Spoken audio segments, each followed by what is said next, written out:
bienvenue dans votre destination montagne. Cette semaine, nous sommes en vallée de Maurienne, dans le petit hameau d'Utile, à 1350 mètres d'altitude. Nous sommes toujours en montagne, mais pour parler aujourd'hui d'histoire, une fois n'est pas coutume.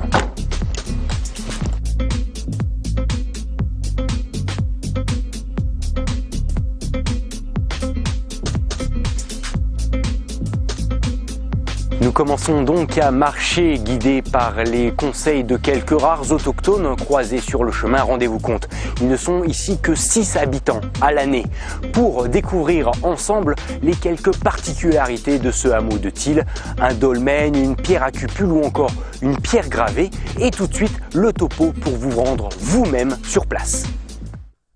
Du coup, pas de sommet, pas de gaz ni d'heure d'effort cette semaine, mais tout simplement une petite balade sympathique.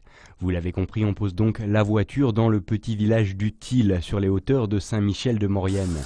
De là, si un panneau vous indique le dolmen direction gauche et droite, je vous conseille la voie de droite beaucoup plus mignonne et qui traverse d'ailleurs le hameau. De petites sentes entre les maisons permettent d'arriver devant l'église. Là encore, si un panneau vous indique la voie la plus escarpée, le contournement de l'église par la droite est bien plus sympathique et beaucoup mieux entretenu. De là, continuez quelques minutes, passez la rivière pour arriver sur la voie normale, plus large et carrossable. Le dolmen se trouve juste quelques mètres plus haut, bien indiqué sur votre gauche.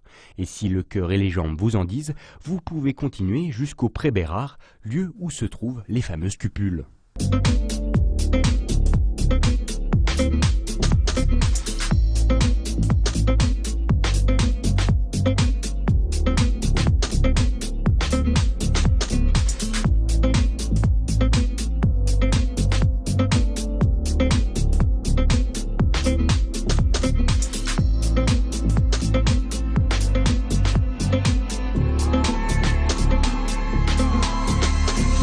Arrivé à ce dolmen qui en réalité n'en est pas un, il s'agit d'un bloc d'éboulement fracturé, nous allons tout de suite passer au dossier de la semaine qui, actualité oblige, parle aujourd'hui de la loi montagne.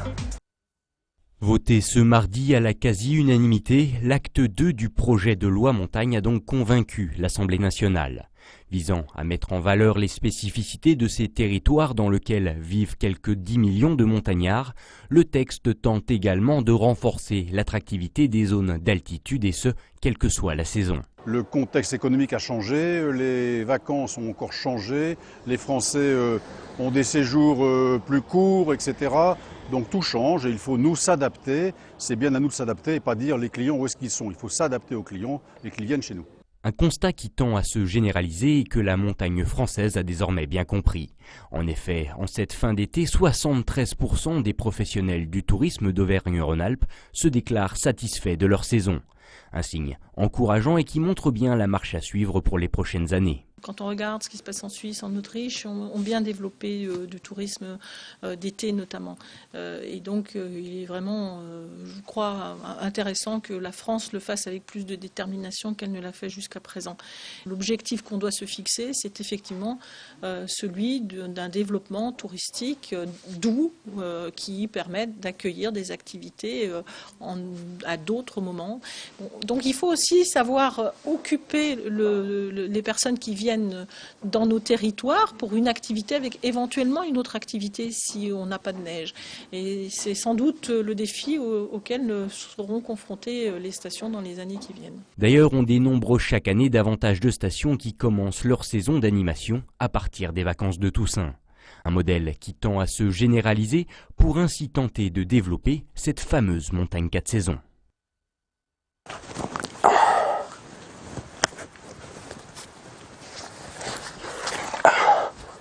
Dis donc, il y a un petit peu de vent aujourd'hui. Ça me donne une idée pour une Minute Matos. Vous êtes un peu comme nous à la Minute Matos, près des cimes, loin du tumulte, c'est votre devise. Mais vous avez tout de même besoin d'un petit lien avec votre smartphone, tablette ou tout ce qui a besoin d'électricité. Eh bien, Niels Ferber, jeune étudiant à l'ECAL, l'école cantonale d'art de Lausanne, a pensé à nous. Il a conçu la micro-wind turbine, le plus compact des chargeurs à hélice. Si d'autres modèles du genre existent déjà, aucun n'a la compacité et la légèreté de ce modèle, moins de 1 kg. Son axe vertical lui permet de tourner quelle que soit la force et l'orientation du vent, L'énergie produite est de 5 watts, elle peut être restituée via son port USB comme être stockée dans sa batterie interne. Quels avantages par rapport à un chargeur solaire me direz-vous? C'est pas compliqué, ça marche aussi la nuit quand vous êtes au bivouac. Pour la date de commercialisation et le prix, c'est à vous de voir car la machine fait actuellement le tour des festivals et fondations. Niels Ferber cherche aujourd'hui des partenaires pour continuer le développement de sa machine. Ami investisseur, si tu nous entends, son site internet s'affiche en ce moment même sur ton écran. Nous nous retrouvons donc devant le parvis de l'église du Til avec Marie-Aimée. Bonjour. Bonjour. Vous êtes l'une des rares résidentes à l'année de ce village du Til. C'est vrai que le constat a été fait il y a quelques années concrètement qu'il fallait vraiment sauver le village et de là est partie cette idée et ce constat de besoin d'une association. Oui. Rappelez-moi un petit peu les bases du projet. Alors les bases du projet, c'était les ruines dans le village. Beaucoup de maisons étaient en mauvais état. Puis les enfants sont partis parce qu'il fallait aller au travail. On était obligé d'aller au travail à Saint-Michel ou ailleurs. Mon mari a travaillé à l'usine de Prémont d'abord. Et à 50 ans, il est parti à l'usine de la Chambre. Donc il fallait absolument faire quelque chose pour sauver notre village parce qu'on voulait absolument y rester. Voilà. Le constat était qu'il n'y avait plus d'habitants et il n'y avait plus de main-d'œuvre. On était 6. On est resté pendant un bon moment, 6. Et puis on a décidé, parce on habitait Saint-Michel au départ, et après on a décidé d'acheter une maison ici, à côté de chez mes parents. Et c'est nous qui avons donné l'élan, c'est nous qui avons commencé à réparer la première maison. Et d'autres ont suivi. Voilà. Aujourd'hui, il y a tout le hameau qui a été rénové, l'église également. Ah bah oui, l'église a été rénovée par le biais de l'association et la commune, enfin la commune de Saint-Michel, bien sûr, qui nous a beaucoup aidés aussi, qui nous a suivis, disons, parce que notre association est citée en exemple, parce que tout est bien cadré.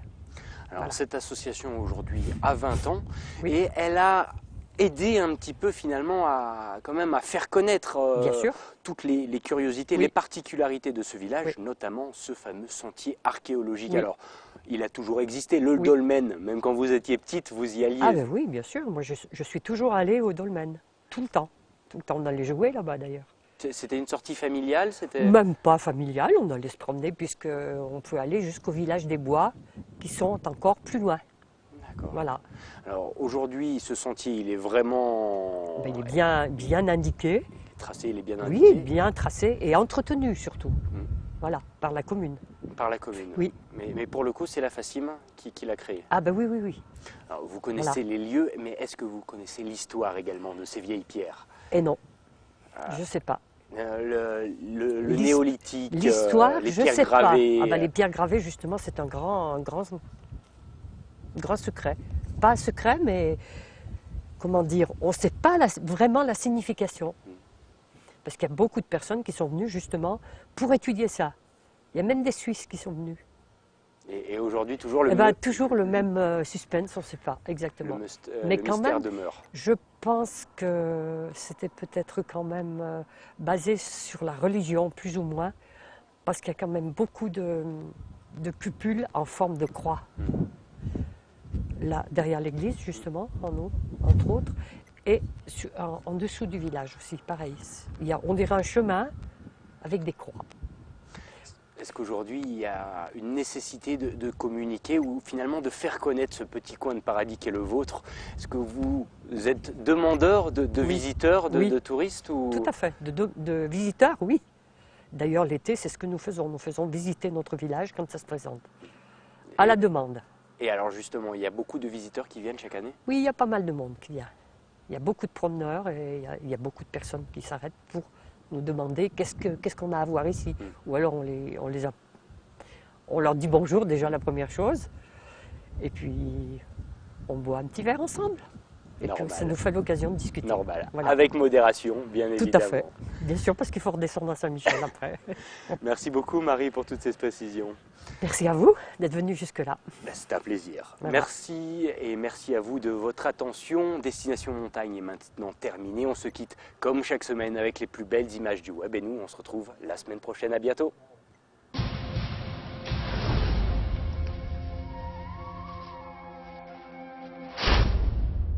Ah, on va pas vous mentir, On commence avec une vidéo qui date du début de l'été, mais que l'on voulait vraiment vous montrer depuis au moins la rentrée. C'est sur la face nord de l'aiguille du Midi et le glacier des Bossons que l'on retrouve Valentin Deluc dans cet exploit en speed riding. On peut même vous spoiler tout ça en vous disant qu'il y a une avalanche à la fin.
To ride the remote spines known as corrugated. It's a truly unique face you don't see anywhere in the world. On est allé vérifier sur la carte après avoir lu le titre du film. Tirku, ça existe bel et bien.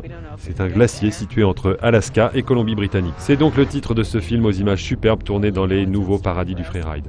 Nous, on trépigne d'impatience en attendant la version intégrale et d'ici là, on se console en retrouvant Destination Montagne sur sa page Facebook et sur le replay de 8 Mont Blanc. À la semaine prochaine et prudence en montagne.